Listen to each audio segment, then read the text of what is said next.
cancer, why does it continue to be such a horrible disease? Why haven't we come up with some universal cure, some universal vaccine that gets rid of cancer? Well, some people would have you believe silly things like, oh, there's some government conspiracy or some big pharma conspiracy that there's a cure for cancer and they're just keeping it because they want to keep people sick and ridiculous things like that, right? Obviously, that's not true. It just doesn't even make logical sense, right? The scientists I know, if one of them discovered a cure for cancer after working 40 years in a lab, trust me, they're going to tell everyone they know. They're going to make sure they get the Nobel Prize.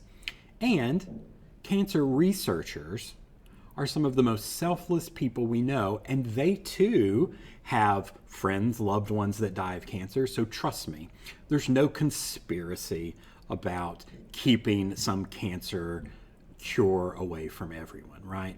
The problem is that cancer is actually not just one big disease, it's many, many different types of cancers. And there's a loss of cell cycle control. So in this video, hopefully you'll come to understand what exactly is going on with cancer, what's going on in our cell cycle, and why this particular disease is just so hard to cure. Let's get started.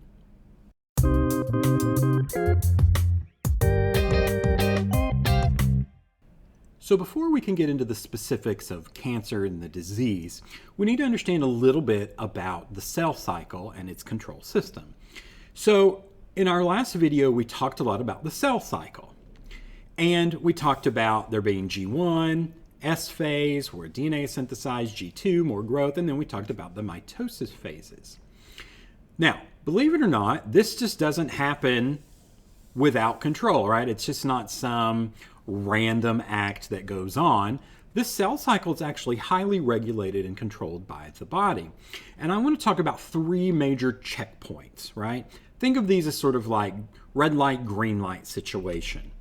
So the first one I want to talk about is the G1/S checkpoint.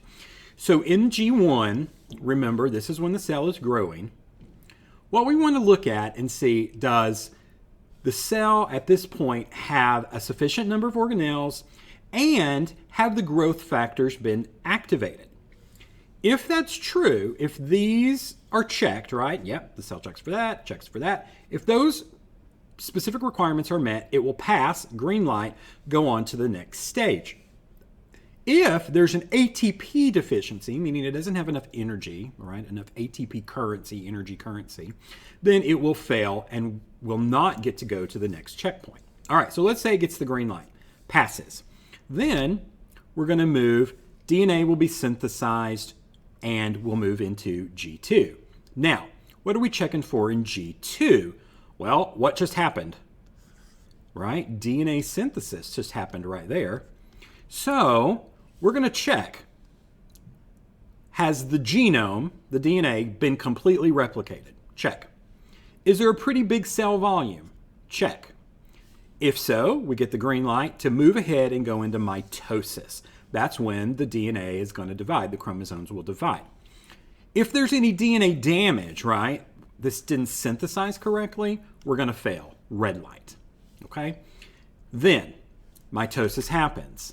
Well, we need to check to see, and this happens during anaphase, at the end of anaphase, did the chromatids separate properly? So you may remember back in mitosis, right after metaphase, these chromosomes need to separate and go to their opposite ends of the cell so that these can become one cell and these can become another cell. So if there was an equal distribution of chromosomes between the daughter cells, that will pass. If not, that fails, right? If these chromosomes didn't get properly separated, there's a failure of mitosis and we don't want it to go on because that would be a damaged cell. If a damaged cell went into the new cycle, this would continue and continue and continue, and we'd have damaged cells. So these checkpoints are very important in helping us to determine if the cell will continue through the rest of the cell cycle. Okay, how does this work? Well, it's actually a little more complicated. So let's get into a little bit of the mechanism for these cycles. All right, so remember we talked about these three checkpoints, G1 S checkpoint, the G2 mitosis checkpoint, and the mitosis G1 checkpoint. So how this works is there are these things called promoting factors, right? If you're getting promoted, that means you're going to the next stage. So these are some factors that promote the cell cycle to go to the next stage. One of them is cyclin. And if you look, it ends in IN, so we know that's a protein, right? A lot of proteins end in IN. So cyclins are these regulatory proteins that build up in the cell. And I'll show you an example of what that looks like in the next slide. CDKs are cyclin-dependent kinases. Now, if you've studied biology long enough, you know this is an enzyme, right? Because it ends in ASE. All right, so let's put these two together. We got cyclin, a protein. We got cyclin-dependent kinase, an enzyme. What do you think cyclin-dependent kinase, the enzyme, depends on? Oh, of course, cyclin, right? So as the cyclin levels build up, they attach, or the substrate binds to these cyclin-dependent kinases and activates more cellular proteins. This combination is mitosis or maturation promoting factor, and it will say, all right, go ahead and go on to the next cell. So let me show you a little diagram of how this works, right? So right here, you see a CDK. That's the enzyme, right? Now, when the substrate, the cyclins, these proteins, bind to the cyclin-dependent kinases, it forms this right here, the cyclin-dependent kinase complex. That then becomes maturation or mitosis promoting factor. Think about this word, mitosis promoting factor. When this level is reached, then we go to the next stage. We are promoted to the next stage. If the level doesn't get reached, right, if the cyclin level doesn't bind to the enzymes right, then we do not go to the next cycle. That's a check. It's a checkpoint in our bodies so that the cell cycle doesn't get out of control, because we don't want the cell cycle to get out of control. Okay, so I'm going to talk a little bit about these cyclins. Remember, these are proteins, and notice that they are expressed during the cell cycle. And another thing to take away from this image is that there are lots of different ones, right? A, B, E, D. And there are a few more, but these are the ones we're going to focus on. So you'll notice, if you notice here, cyclin D. Let's start with D. That's this red one. Notice it kind of moves throughout the entire cell cycle. G1, it starts to build. S sort of peaks here at G2, right? And you can see that this peaking here is going to allow this continued process to happen. Now, look at cyclin E right here, this one. So cyclin E, as you can tell, cyclin E is what is going to determine if we can go to synthesis. So cyclin E is the one that builds up here, cyclin E, and that tells us whether or not we can go to the synthesis stage. Okay, can you tell which one, by looking at this graph, which one tells us if we can go to mitosis? Well, I've sort of color-coded them, right? Cyclin A, right here, has to build up. When it peaks, that gives us the check to go ahead and go into mitosis. And then, of course, the same thing happens here. Cyclin B, I know I'm writing all over this. The green, see how that has to peak before we can finish mitosis and go back into G1. So many different cyclins, and they regulate throughout the entire cell cycle. Okay, so how do these cyclins, how does this cell cycle get regulated from the external environment, right? Because all this is happening in the cell, but we may need to send an external signal from another cell, perhaps, to one particular cell. So these are called growth factors, right? So if you think, what is mitosis other than growth, right? If cells are dividing, they're growing. So a growth factor is something that's going to signal mitosis or signal other cells to divide. So growth factors are generally these protein signals received by body cells that stimulate those cells to divide and grow. So one example is transforming growth factor beta. This regulates embryogenesis. So if you break that word down, right, the beginning of the embryo, embryonic development. Proliferation, differentiation, right, different cells turning into different things. So there's no need to sort of worry about all these little words, but I just want to show you this diagram because here is an example of a growth factor. Notice it's binding here to a receptor, which then activates a cascade, eventually going into the nucleus to say, oh, you know what? We need to replicate this DNA because we need to make more so the cell can divide. So this is an example of a particular type of growth factor that is an external signal, okay? All right, so what happens to control these cells from just being on all the time? In other words, we don't want our cells to just continually divide if something's wrong with them, okay? So we want to introduce now the topic of cancer. Cancer is basically just this process we just looked at, cell cycle, gone awry. It's just the cell cycle out of control. And there are a lot of things that will go into it that I want to talk about. So these growth factors that we just mentioned influence the cell cycle to keep going. Well, I want to give you a few definitions here.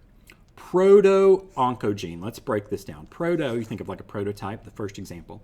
Onco, cancer. And gene, you know, a particular segment of DNA. So a proto-oncogene is sort of the beginning gene, a gene that could be cancer-causing if it is mutated, okay? So we have a lot of these proto-oncogenes in our body, right? They could be cancer-causing genes if they get mutated, okay? So these proto-oncogenes, if they're switched on, they will cause cancer because they will stimulate cell growth.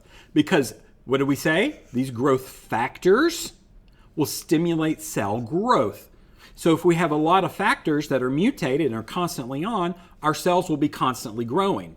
Those cells growing and growing and growing out of control would cause a tumor. So let's look at an example of what we would see normally. So in normal cell division, right, you've got a normal proto-oncogene. Okay, there it is. And you've got a normal tumor suppressor gene, which we'll talk about here, that creates normal cells. All right, so let's talk about this tumor suppressor gene. A tumor suppressor gene does what it says. It suppresses tumors, right? You've got a little gene in your body that's basically looking out. Ooh, is there some like weird tumor growth here? And if that happens, it switches it off. It says, nope, we're going to stop cell division because you are out of control. Well, if this tumor suppressor gene is mutated, or in other words, switched off, it can cause cancer. An example of this tumor suppressor gene is p53, and I'm going to show you that in the next slide. So if you see here, this is an example of malignant, right? Cancerous cell division. If you have a mutated proto-oncogene and or a mutated tumor suppressor gene, they've lost their function for the tumor suppressor gene and it's gained function for the proto-oncogene. So it makes these cancerous cells, which is just, again, the cell cycle having mutated cells that are growing out of control, and it often forms a tumor. So, well, what basically is happening? Well, I kind of alluded to this. Cancer is basically a failure of cell division control. So it's unrestrained, uncontrolled cell growth. Your cells are growing and growing and growing and forming these tumors often. So what control is lost? Well, the checkpoints stop, right? You've got all these checkpoints. We just talked about all these little checkpoints in the cell cycle. Well, those have stopped because gene p53 plays a very key role in the G1 checkpoint. And if we're going to get past G1 checkpoint, we have to shut down gene p53 activity. So as we know it so far, all cancers have to shut down that gene p53, which is our tumor suppressor gene. So again, let me just show you a little bit of how this works. Don't be concerned about all this stuff over here. But know that it always starts with a few things. DNA damage, right? Our DNA is mutated. We get these hits from the environment or from something else, or random mutation. And this oncogene activation. Okay, so these two in particular happen. Then what they do is they affect, through all this series, gene P53. Okay? Now, if gene P53 is working properly, it will say, all right, stop the cell cycle. It will say, oh, repair the DNA. It will say, oh, senescence is a fancy word for aging, biological aging. It'll say, go ahead and age that cell. Or it will say apoptosis, as we know, which is cellular suicide. Okay? So this is if it's working properly. But if this stuff is damaged, it will damage P53, and therefore it won't do all of these things, which are the checkpoints that your body has evolved over time to stop cancer. Okay? So a damaged P53 is going to often lead to cancer. All right. So, what are some biological characteristics of cancer? Meaning, what do we find that's happening biologically in these cancers? One, sustained proliferation signaling. Now, that's just a fancy word for turning on our growth genes, okay? So the genes that tell the body to grow or the cells to grow are essentially turned on. They just continue sustained. What else is happening? Well, we've got to ignore those checkpoints. Remember, we have all these checkpoints. Well, if this tumor suppressor gene gets turned off, we go past the checkpoints, we ignore them, and therefore we get all this cancerous cell. Another characteristic of cancer is what we call enabling replicative immortality. Break down the word. Replicative, replicating, doubling, right? Immortality means they never die. So, what we have to do, or what cancer does, is it turns on chromosome maintenance genes so that these cells will replicate forever. Okay? If that's not bad enough, there's a few more. Cancers also activate invasion and metastasis. This is a good word to know. Metastasis really just means spreading. If a cancer has metastasized throughout the body, that just means it's spreading throughout the body. So cancer turns off something called the anchor and density dependence gene. What this is your body, your cells, have evolved to make sure that your cells are anchored to something and that they don't get too dense, right? Because floating cells throughout the body, with the exception of a few, are generally not a good idea. So the body evolved to have these genes to make sure things were anchored and were low density. But if these genes get turned off, things won't be anchored necessarily, and they will be allowed to spread or metastasize. Another really nasty thing that cancer does is it induces angiogenesis. So if you think about Genesis, the beginning, think about angio, your blood vessels. So this actually stimulates blood vessel growth. That's horrible. Cancer actually stimulates to grow more blood vessels to the cancer, right? It's taking your own blood vessels and it's growing blood vessels to that cancer to supply it with what it needs. And then the last thing that I want to talk about is cancer resists cell death. So you've got these genes in your body called the apoptosis genes, which it looks, if it's a bad cancerous cell, it kills it, right? Or tells the cell to kill itself. Apoptosis, cellular suicide. Well, cancer resists and turns off these apoptosis genes. So if you put all these things together, it's really a bucket of bad news, right? We're constantly on, the tumor suppressors aren't working, the chromosomes will never die, it will spread, it will make new blood vessels to go to the cancer, and it will resist anything trying to kill it, okay?